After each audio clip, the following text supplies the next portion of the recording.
harassment by the journalist, or say not by the journalist, by the paparazzi, TMZ person who tried to ask Kennedy Carter a question, and obviously she went and made a way bigger deal about that than it should have. At first glance, it seemed like a textbook move.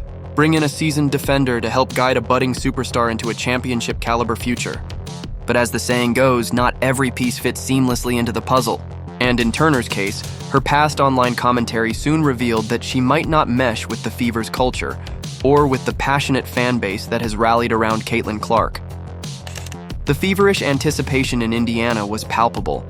With ticket sales surging and national media spotlight intensifying after Clark's sensational arrival, Fever management was aiming to build a cohesive unit capable of challenging for titles over the next decade. My goodness, Brianna Turner was on this team for I don't even know if it was 24 hours. The plan was to surround their generational talent with players who not only bolstered the on-court performance, but also contributed positively to the locker room's unity. Brianna Turner, with her reputation as a formidable defensive asset, was seen as the ideal candidate to fill that role. Yet, from the very beginning, there was an undercurrent of dissonance. Because I can't imagine why you would sign her. I understand she's supposed to be this great defensive player, but is it worth taking a flamethrower to your fan base and your locker room, by the way? Turner's history, documented in tweets and social media posts from her past, started to paint a picture of a player whose views might be at odds with the very foundation upon which this Fever team was being built. In a league where off-court conduct and social media interactions are as scrutinized as on-court performance, every word counts. Turner's previous online activity was quickly re-examined by fans and analysts alike, revealing a series of statements that, rather than bridging gaps, appeared to draw lines in the sand. Within the first 24 hours of her signing, what was supposed to be a celebratory moment turned into a public relations crisis. Turner's tweets, once buried in the recesses of her social media history, surfaced to reveal an unmistakable tone of hostility. The Indiana Fever fans are furious with this signing.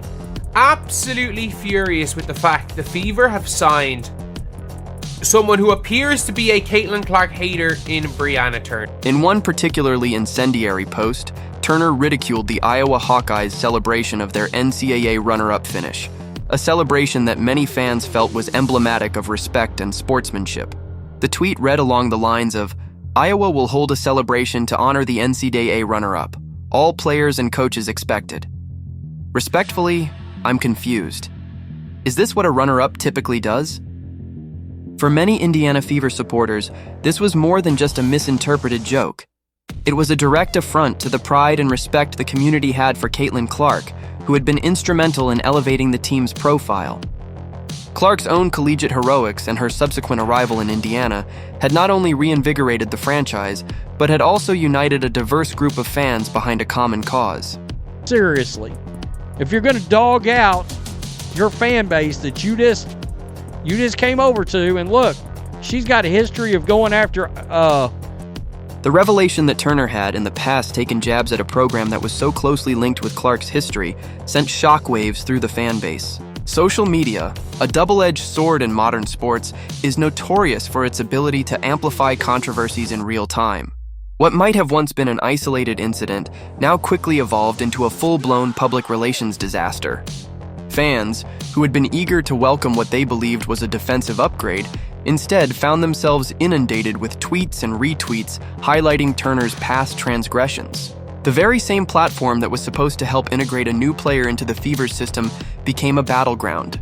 Supporters of Caitlin Clark rallied vehemently, not only to defend their star, but also to question the wisdom of a signing that appeared to undermine the unity and respect that had become the hallmark of the current Fever era.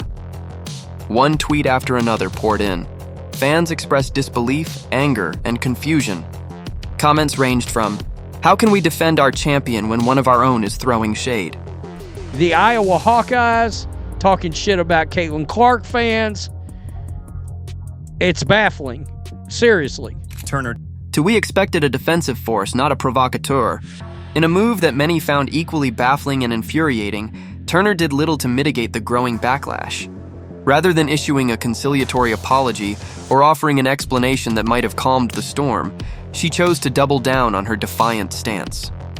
When confronted with mounting criticism, her response was chilling in its bluntness. "Feel free to unfollow me or block me if that is bothersome." Such a retort only further alienated a fan base that was already feeling betrayed by what they perceived as a dismissal of the team's core values. This wasn't just another athlete's misstep on Twitter. It was a calculated, unapologetic stance that signaled a disregard for the sentiments of the very community that had elevated the Fever to national prominence. Tweeted, "Iowa will hold a celebration to honor the NCAA runner-up. All players and coaches expected this. Respectfully, I'm confused. Is this what a run?" In today's sports environment, where athletes are as much ambassadors as they are competitors, Turner's words were interpreted as a lack of willingness to integrate into a system built on mutual respect and shared ambition. Turner's brusque dismissal of her critics, her "unfollow or block me" mantra, did little to foster this sense of unity. Instead, it hinted at an unwillingness to integrate into a community that is built on collaboration. In sports history, we've seen time and again that friction in the locker room can have catastrophic consequences.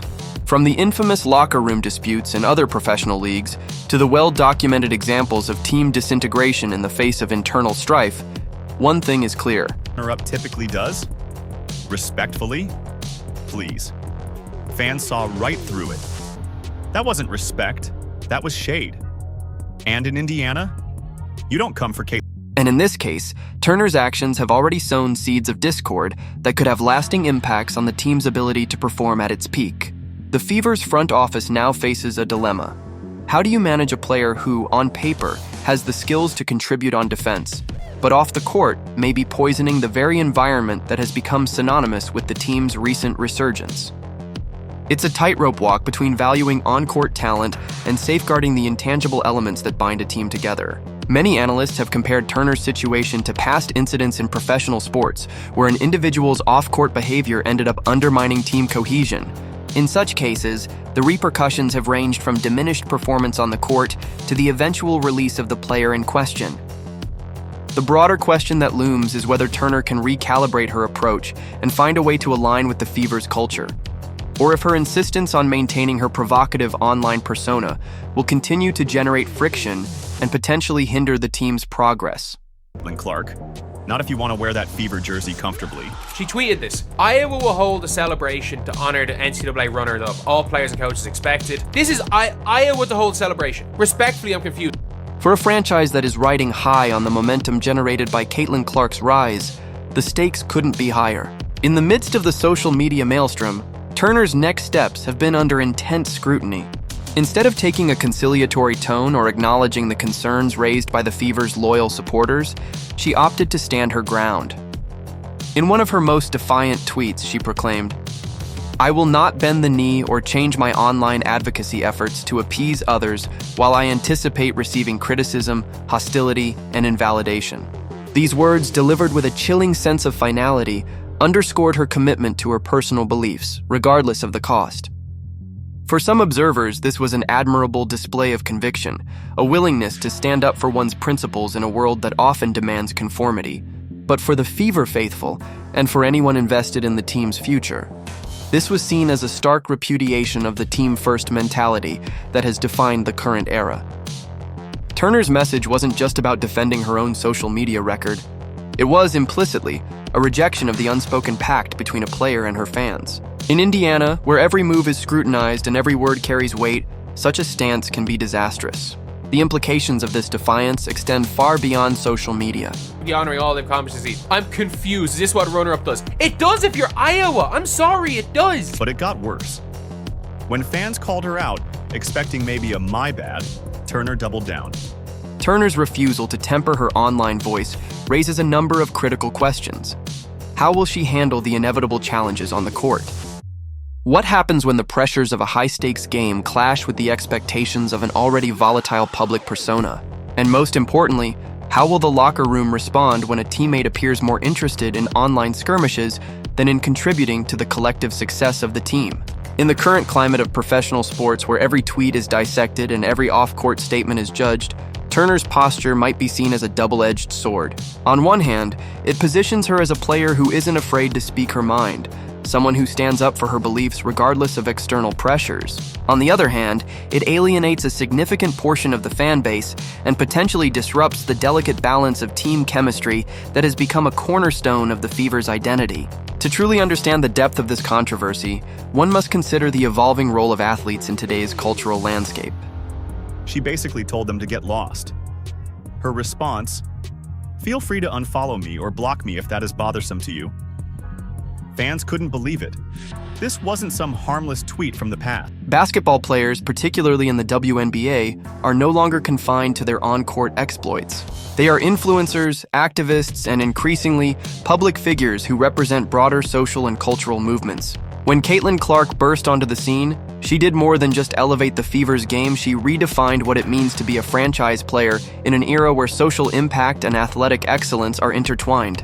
In this context, Turner's past and present tweets take on an even greater significance. They aren't merely isolated comments. They are reflections of a broader dialogue about respect, legacy, and the responsibilities that come with representing a community. The Fever's fans are not just casual observers. They are passionate advocates who have invested emotionally in the team's journey.